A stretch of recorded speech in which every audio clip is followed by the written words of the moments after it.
Master. అందరికీ శుభోదయం. ముందుగా నా కన్నె తల్లిదండ్రులకు, సమస్త గురుమండలికి, విశ్వానికి, ప్రకృతి మాతకు, ధ్యాన గురువైన పత్రి సార్కు, అమ్మ స్వర్ణమలకు, మనందరికీ ఇంత మంచి ప్లాట్ఫామ్ అందించిన మహోత్తర్ ఫౌండేషన్ వ్యవస్థాపకులైన రంగనాథ్ సార్కి నా హృదయపూర్వక ఆత్మ ప్రణామాలు. జూమ్ లో పాల్గొన్న ప్రతి ఒక్కరికి కూడా నా ధన్యవాదములు మాస్టర్స్. ఇది ఉమ్మెత్త అంటారు కదా, ఉమ్మెత్త అది ఆ మూలిక ఎలా పనిచేస్తుందో ఏంటో అనేది దాని గురించి మనము ఇప్పుడు తెలుసుకుంటున్నాం అనమాట. అయితే ఉమ్మెత్తకు అంటే ఎన్ని రకాల పేర్లు ఉన్నాయి అనేది ముందుగా తెలుసుకుందాము. సంస్కృతంలో ఉమ్మెత్తని ఏమంటారంటే దత్తుర అని కూడా అంటారు. అలాగే హిందీలో కూడా ఏమంటారంటే దతూర, ఇంకా తాతూర అని కూడా తెలుగులో, అంటే ఇంకా ఉమ్మెత్త లాటిన్ లో ఇట్లా ఇలా రకరకాలుగా పిలుస్తూ ఉంటారనమాట. ఒక్కొక్క భాషలో ఒక్కొక్క రకంగా దీన్ని. ఉమ్మెత్త రూప గుణ ప్రభావాలు ఏంటంటే, ఇప్పుడు ఒకటేమో తెల్ల పూలు పూస్తాయి చూడండి, ఇంకోటి ఏంటంటే పసుపు పచ్చ పూలు పూసే ఉమ్మెత్త కూడా ఉంటుంది. అలాగే నల్ల పూలు అంటే మనకు ఎలా అంటే ఇది వంకాయ కలర్ లో కూడా ఉంటుంది ఇంకో కలరు. అలా 3 రకాల పూలు, 3 రకాల కలర్లు మనం చూడొచ్చు అనమాట.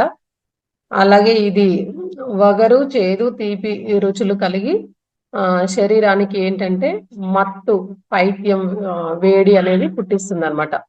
అలాగే కుష్టు వ్యాధి అంటే చర్మానికి సంబంధించి ఉంటుంది కదా, దురదలు, కురుపులు, గడ్డలు అన్ని రకాల అంటే ఇలాంటివి ఏంటి, ఇలాంటి జబ్బులు ఏవైనా కూడా మన ప్రాణానికి చాలా ఇబ్బంది కలిగిస్తూ ఉంది కదా, అలాంటివన్నీ కూడా. అలాగే ఉబ్బసానికి దీని పొగ కూడా పీల్చడం వల్ల ఫస్ట్ అంటే స్టార్టింగ్ నుంచి అనాది నుంచి కూడా ఈ ఉబ్బసానికి దీని పొగ పీల్చడం అనేది ఒక సంప్రదాయంగా పాటిస్తూ ఉన్నారనమాట మన వాళ్ళందరూ కూడా. అలాగే శ్వాస రోగములకు దీనికి ఇది చక్కని మార్గం అనమాట. దగ్గు, దమ్ము, ఆయాసము, అలాగే ఉబ్బసము, వీటితో బాధపడే వారందరూ కూడా దీన్ని ఉపయోగించడం అనేది చాలా అంటే చాలా మంచి ఫలితం అనేది వస్తుందన్నమాట. అలాగే అంటే ఎలా అంటే ఇది చిలుము గొట్టంతో పొగాకు బదులుగా ఎండిన, అంటే ఇప్పుడు మామూలుగా చుట్ట ఎలా కాల్చుకుంటారు చూడండి, ఇది కూడా ఈ ఆకులని అందులో వేసి దాని పొగ పీలుస్తుంటే అప్పటికప్పుడే ఈ ఉబ్బసం అనేది మొత్తం నార్మల్ అయిపోతుంది అనమాట. ఇబ్బంది లేకుండా అనేది అయిపోతుంది. అలాగే గొంతు గడ్డలకు కూడా ఈ నల్లు మెంతాకు అంటారు అనమాట. దీన్ని నలగొట్టి సమంగా ఆవు పేడతో కలిపి మెత్తగా నూరి ఒక పాత్రలో వేసి ఉడకబెట్టి దాన్ని గోరువెచ్చగా వేసి కట్టు కడుతూ ఉంటే ఆపరేషన్ చేసే అవసరం కూడా లేకుండా ఈ గడ్డలు అనేది పగిలిపోతూ ఉంటాయి అన్నమాట. గొంతు దగ్గర సెగగడ్డలు అట్లా అంటారు చూడండి, అలాంటివి పగిలిపోవడం అనేది జరుగుతుంది అనమాట. ఇంకా నారి కురుపులు నశించుటకు అంటే ఉమ్మెత్తాకు కొంచెం అనేది మామూలుగా దాని రసం అనేది తీసేసి నూనెలో వేసి కొంచెం వేడి చేసి ఆ కురుపుల పైన ఈ ఆకులను వేసి కడుతూ ఉంటే కూడా ఈ నారి కురుపులు అనేవి నశించిపోతూ ఉంటాయి అన్నమాట. అలాగే అన్ని రకాల వాపులు కూడా ఉమ్మెత్తాకు కొంచెం ఆముదం వేసి వెచ్చగా చేసి, అంటే ఉమ్మెత్తాకు పైన కొంచెం ఆముదం వేసి ఆ ఆకుని కొంచెం వేడి చేయాలి, లైట్ గా కొంచెం వేడి అవుతూ ఉన్నట్టే దాన్ని ఇట్లా కడుతూ ఉంటే అన్ని రకాల వాపులు, కీళ్ళ నొప్పులు, మంటలు ఇలాంటివన్నీ కూడా తగ్గిపోతాయి అన్నమాట. అలాగే ఇంకోటి ఏంటంటే మలేరియా జ్వరం కూడా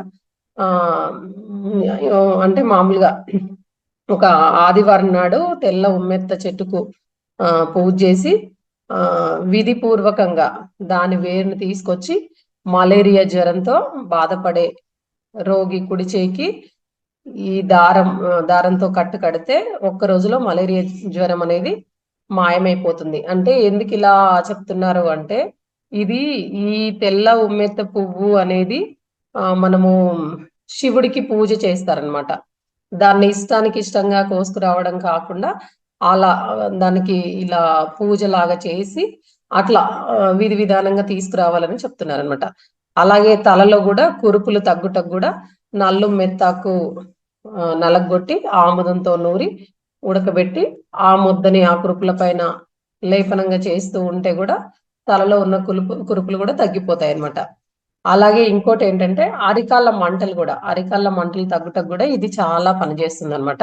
అయితే నల్లు మెత్తాకు రసము, దొండాకు రసము, చిక్కుడాకు రసము సమంగా కలిపి అరికాళ్ళకు కూడా మర్దన చేస్తూ ఉంటే మంటలు కూడా మాయమైపోతూ ఉంటాయి అన్నమాట.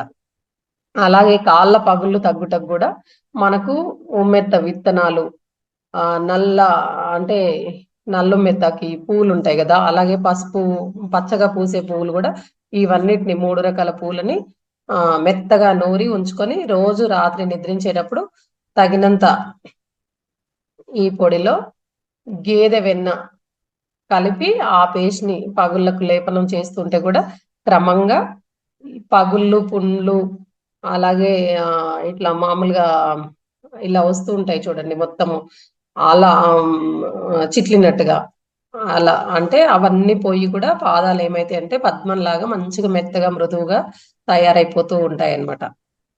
అలాగే ఉమ్మెత్త గింజలు, సైంధవ లవణము ఏదైతే ఉంటుంది కదా రాళ్ళుప్పు, దానితో కలిపి సమంగా పొడి చేసి ఉంచుకొని ఈ పొడిని కూడా మనము నిద్రించేటప్పుడు గేదె వెన్న అంటే మామూలుగా గేదెల వెన్న మనకి ఈజీగా దొరుకుతూ మనం చేసుకోవచ్చు కదా ఇంట్లో, ఆ వెన్న మరియు గోమూత్రంతో కలిపి పేస్ట్ లాగా చేసి దాన్ని కూడా పట్టిస్తూ ఉంటే కాలి వేళ్ళ సందుల్లో వచ్చిన పుండ్లు, దురదలు కూడా తగ్గిపోతాయి అన్నమాట.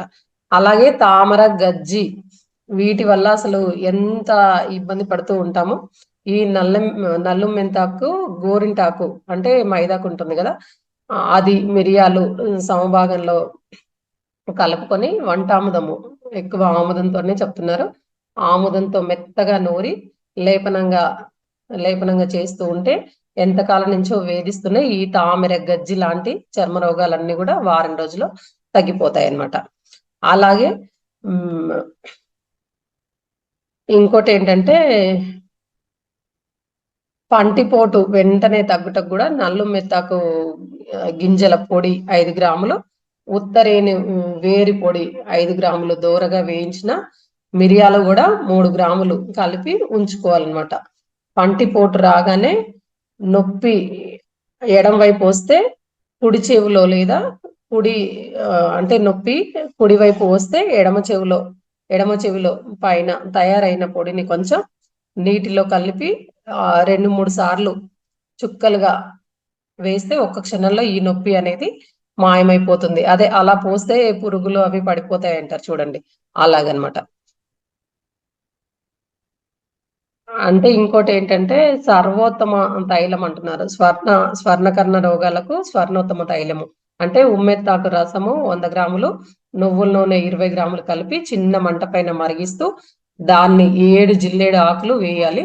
వేసి క్రమంగా ఆ రసాలన్నీ ఎగిరిపోయి తైలం మిగలగానే దించి వడపోసి నిల్వ ఉంచుకోవాలన్నమాట. నిల్వ ఉంచుకొని చెవికి సంబంధించిన ఏ సమస్య అయినా కూడా ఈ తైలం గోరువెచ్చగా 2-3 చుక్కలు వేస్తే ఆ సమస్యలు అనేవి ఖచ్చితంగా చెవి సమస్యలు అనేవి పోతాయి అన్నమాట. అలాగే స్త్రీలలో వచ్చే రొమ్ము సమస్యలు కూడా ఉమ్మెత్తాకు మెత్తగా నూరి ఆ రొమ్ము పైన వేసి కట్టు కడితే పాలు అనేవి తగ్గిపోతాయి. అంటే పాలు మానిపించే టైంలో తగ్గవు అంటారు కదా, అలాగా ఉమ్మెత్తాకు నల్లగొట్టి ఉడకబెట్టిన గోరువెచ్చగా పట్టి వేస్తుంటే కూడా ఈ వాపు అనేది తగ్గిపోతుంది అనమాట. అలాగే గర్భవతులు కూడా ఉమ్మెత్త వేరును ఒక దారానికి కట్టి మూలకు కట్టుకుంటే కూడా గర్భస్రావం అనేది కాదనమాట. అంటే బిడ్డ పుట్టే టైంకి సరిగానే పుడుతూ ఉందన్నమాట. అలాగే ఉమ్మెత్తాకు మానిపసుపు అంటారు కదా, అది ఉమ్మెత్తాకులు మానిపసుపు కలిపి మెత్తగా నూరి పైన లేపనం వేస్తుంటే కూడా ఈ వాపు, దురదలు అనేవి తగ్గిపోతాయి అన్నమాట. ఉమ్మెత్త విషానికి ఉత్తమ విరుగుడు అనమాట. ఇది తెలియక పొరపాటున ఉమ్మెత్త పూలను, విత్తనాలను, ఆకులను అధికంగా లోపలికి వాడితే శరీరం అనేది చచ్చుబడిపోతుంది. కాబట్టి చచ్చుబడిపోవడమే కాక కంటి చూపు కూడా తగ్గుతుంది అనమాట. మతి భ్రమిస్తుంది, అంటే పిచ్చి వాళ్ళలాగా రకరకాలుగా మనము ప్రవర్తిస్తూ ఉంటామంట. అయితే దీనికి పత్తి చెట్టు విరుగుడు అనమాట. పత్తి చెట్టు అంటాం కదా, అది విరుగుడు అనమాట. ఉమ్మెత్త పూల్లో ఉమ్మెత్తలోని పూలు లేదా గింజలు దేని వల్ల అపకారం జరిగిందో పత్తి చెట్టులోని అదే భాగాన్ని నీటితో నూరి ఆ వ్యక్తి లోపలికి వాడితే ఈ విషయం మరుక్షణమే విరిగిపోతుంది అనమాట.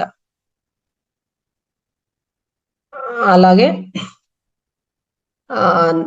మనకు వీర్య స్తంభన యోగం కూడా, అంటే నల్లు మెత్తాకు వేరును మంచి నీటిలో గంధం తీసి ఆ గంధాన్ని ఆ దానికి రాసిన ఆరిన తర్వాత సంభోగంలో పాల్గొని ఉంటే ఎక్కువసేపు వీర్యం అనేది స్తంభించి ఉంటుంది అనేది కూడా చెప్తున్నారు.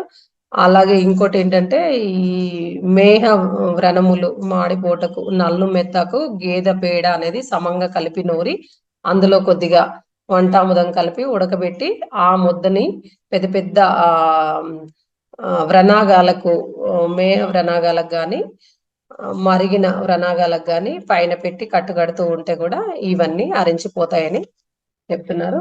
Thank you madam, thank you so much. Thank you masters, ఇంత చక్కటి అవకాశం ఇచ్చిన మహావతార్ ఫౌండేషన్ కి మీ అందరూ ఇంత ఓపికగా విన్నందుకు థ్యాంక్ యూ, ధన్యవాదములు.